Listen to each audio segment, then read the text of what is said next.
안녕하세요. 저는 성북구립미술관 화가의 사람, 사람들 전시를 설명해드릴 도슨트 김민정이라고 합니다. 이번 전시는 한국 수묵추상의 선구자인 산정 서세옥을 중심으로 성북 지역의 주요 근현대 작가들의 작품을 함께 살펴볼 수 있습니다. 2020년 11월 서세옥 작가의 타계 이후 그의 유족들이 서세옥 작가의 작품과 컬렉션을 성북구립미술관에 기증하였는데요. 이번 화가의 사람, 사람들 전시에서는 기증한 작품 중 일부를 포함하여 총 25점의 작품을 소개하고 있습니다. 특히 이번에 전시되는 서세옥 컬렉션 작품 12점은 성북 지역과 관련된 예술가들의 상관관계를 아우르는 작품들로 선정되었습니다. 저와 함께 전시실을 돌며 여러 작가와 작품에 대한 이야기를 나누어 보겠습니다. 가장 먼저 만나게 되는 작품은 산정 서세옥 작가의 매화 작품입니다. 그림의 좌측에는 작가의 자작시가 보이는데요. 오직 삼경에 닮아니 나의 친한 벗이라. 이 일판향이 오로지 봄을 독차지하네. 라는 내용의 한 시입니다. 서세옥 작가의 부친은 독립운동가이자 한학자이었기에 서세옥은 어려서부터 수많은 한자를 접하였고 이처럼 한시 또한 많이 남겼습니다. 이어서 보실 다음 작품은 오원 장승업의 수양버들과 청둥오리입니다. 금방이라도 움직일 듯이 생동감 넘치는 청둥오리의 모습은 한국에서 단연 손꼽히는 화가인 장승업의 면모를 잘 보여주고 있습니다. 오원이라는 호는 나 오자와 단원 김홍도, 해원 신윤복의 원자호를 따라 스스로 오원이라 지은 이름이라고 합니다. 영웅 김용진은 장승업이 성북동 초가집에 기거할 당시 그곳을 자주 드나들었습니다. 어느 날 오원 장승업은 호련히 사라져 언제 어디서 어떻게 되었는지 아는 사람이 없지만 김용진의 제안으로 서세옥은 장승업의 집터를 직접 찾아가 볼 수 있었습니다. 다음 보실 작품은 추사 김정희의 서간문입니다. 추사 김정희는 조선의 학자이자 서예가로 잘 알려져 있는데요. 학문의 실사구시, 즉 사실의 토대를 두어 진리를 탐구하는 학풍을 열었고 제주에 유배되었을 적에 오랜 기간 동안 자신만의 독특한 추사체라는 글자를 만들며 후대의 예술가들에게 더욱 큰 영향을 미쳤습니다. 이 서간은 과천으로 이사가기 전 친지나 가족에게 쓴 편지로 추정되며 추사가 당시 처한 상황에 대한 이야기를 담고 있습니다. 한편 성북동 수연산방에 살았던 상어 이태주는 근원 김용준과 함께 문장이라고 하는 문예지의 제호를 추사의 서체를 집자하여 발간하기도 했습니다. 다음의 작품은 영훈 김용진의 장미입니다. 서세옥 작가는 1946년 서울대학교 미술대학의 제1회 입학생으로 서울대학교 동양화 수업에서 영훈 김용진과의 인연은 시작되었습니다. 이 작품은 김용진 작가가 서세옥이 결혼할 때에 축하의 의미로 그려준 그림입니다. 서씨, 정씨 양가의 혼례를 축하하며 김용진이라고 적혀있는 것을 보실 수 있습니다. 장미 작품 옆에는 매, 란, 국, 죽의 사군자인 국화와 매화 작품을 보실 수 있는데요.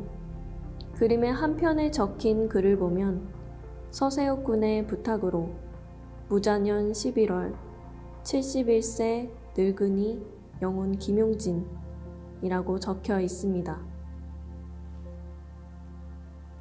소정 병관식은 오원 장승업의 제자인 소림 조석진의 외손자로 조석진이 교수로 있었던 조선 서화미술원에 입학하여 서화를 배웠습니다. 병관식 작가는 1937년 이후 서울을 떠나 금강산을 비롯한 전국을 돌아다니며 실경 사생을 합니다. 그의 대담한 화면 구성과 산천의 웅장한 자연미는 소정 화풍의 근간을 보여주고 있습니다. 서세옥 작가는 국전에 입상했을 때 처음 병관식 작가를 만나게 되었는데 이 둘의 인연은 해방 이후 부산 피난 시절 그리고 성북 시절까지 계속 이어졌습니다. 병관식은 서세옥을 아우라 부를 정도로 서로의 의를 다졌습니다. 선면도 작품을 보시면 소정이 서재를 위해, 즉 서세옥 아우를 위해 그려준 작품으로 두 사람의 돈독했던 관계를 짐작해 볼 수 있습니다. 다음에 볼 작품은 서세옥 작가의 청산리 작품입니다. 청산리 전투가 치러진 유적지에 이르러 순국 의가의 순수한 충심을 추모하며 그린 그림입니다. 작품의 한쪽에는 높은 산봉우리에 찬바람 불고 길게 뻗은 숲에 해는 지려한다.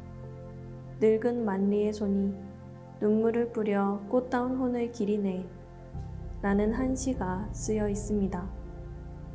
산정 서세옥 작가의 동네 작품이 바로 옆에 이어집니다. 작가는 성북동을 비롯한 성북 지역에서 오랜 기간 거주하며 창작 활동을 했습니다. 이 작품은 소나무 숲으로 둘러싸인 자신의 성북동 한옥과 언덕 아래로 유유히 흐르던 성북천의 풍경을 수묵으로 간결하게 표현한 작품입니다. 다음 작품 수선과 괴석은 무송제의 눈 오는 창가에서 게으른 산정이라는 글이 쓰여 있습니다. 괴석과 수선화 또한 추사를 비롯한 조선조 선비들이 자주 들여다보며 감상하며 그림으로 그리기도 했었던 소재들입니다. 다음의 작품은 소전 손재영 작가의 시창천공과 화의 통선입니다. 소전 손재영은 서예라는 용어를 처음 만든 작가입니다. 그의 명성에 걸맞게 작품 속 글자를 보시면 바로 소전체라 불리는 아주 독특한 서체임을 알 수 있습니다. 시창천공 작품에는 괴석과 수선화, 그리고 수선화 뿌리가 그려져 있습니다. 화의 통선 작품은 그림의 뜻이 불교의 선과 통한다 라는 뜻으로 산정 화백의 부탁으로 쓴다 라고 적혀 있습니다. 그는 인국 배정국이 살고 있던 성북동의 승설암에 들려 여러 예술가들과 종종 교류하였으며 어린 나이의 서세옥도 그와 종종 함께하였습니다. 손재영은 또한 당시 높은 감시관을 지녔으며 겸재, 단원, 추사 등의 수작들을 수집한 컬렉터로도 잘 알려져 있습니다. 근원 김용준은 동양화가이면서도 서양화가이자 미술사학자였습니다. 도쿄 미술학교 서양화과를 졸업하고 1946년에는 서울대학교 미술학부 동양학과 교수를 역임하였습니다. 김용준은 20세기 한국 수필문학의 진수로 평가받고 있는 근원 수필의 저자이기도 합니다. 1950년 6.25 전쟁 이후에는 이태준, 박태원 등과 월북하였습니다. 서세옥은 서양화가 길진섭의 소개로 김용준과 처음 인연을 맺었으며 서울대학교 입학 후에는 그를 스승으로 모시며 한국 미술의 역사와 근본적인 정신성에 대한 가르침을 받았습니다. 김용준의 작품 추강에는 원화가의 화풍을 따라 그렸다 라고 적혀 있듯이 원나라의 문인 화풍 작품을 따라 그리며 이를 공부했던 것을 알 수 있습니다. 수와 김한기는 일본대학 미술과를 졸업하고 아방가르드 연구소를 조직하는 한편 신미술 운동에도 참여하였습니다. 8.15 광복 후에는 신사실파를 조직하여 모더니즘 운동을 주도하였습니다. 서세옥 작가는 김한기가 서울대학교 미술대학에서 강사로 재직할 당시 처음 만나게 되었으며 부산 피난 시절과 뉴욕 시절까지 두 사람의 인연을 이어나갔습니다. 파리에서 달, 산, 나무 등과 같은 한국적 모티브와 정서를 탐구하였으며 1965년 이후 미국 뉴욕에 정착하면서 어디서 무엇이 되어 다시 만나랴 등으로 대표되는 추상 경향의 점화를 그렸습니다. 김한기는 1944년 김용준이 직접 지은 성북동 노시산방을 물려받았으며 후에 수향산방으로 당호를 바꾸기도 하였습니다. 이후 원서동으로 이사갔으나 이내 곧 성북동 32-1번지로 다시 옮겨와 살기도 하였습니다. 2층 전시실을 지나 3층으로 올라가 보겠습니다.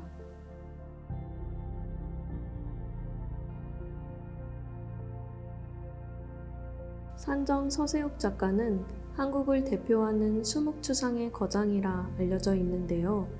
3층에서는 그의 수묵추상 작품을 볼 수 있습니다. 서세욱 작가는 1960년 묵림회를 결성하고 한국화의 현대화 운동을 이끌었으며 1970년대에 접어들며 인간의 형상을 특유의 절제미와 단순화된 조형성으로 표현하는 독자적인 화풍을 구축하였습니다. 전시실을 들어서자마자 보이는 사람 시리즈는 단순한 점과 선으로 사람의 동세와 표정을 담고 있는 생동감 넘치는 형상을 보여주고 있습니다. 전시실 안쪽에 펼쳐진 사람의 군상들은 그 필체에서 생동하는 사람의 기운을 느낄 수 있으며 이는 마지막까지 작가의 관심사였던 사람에 대한 관심과 애정을 여실히 드러내고 있습니다. 3층 전시실의 한쪽 벽면에는 지금까지 미공개되었던 작가의 마지막 인터뷰를 비롯하여 유족, 제자, 관계자들의 인터뷰 영상을 통해 서세욱 작가의 예술 세계를 더욱 깊이 살펴볼 수 있습니다.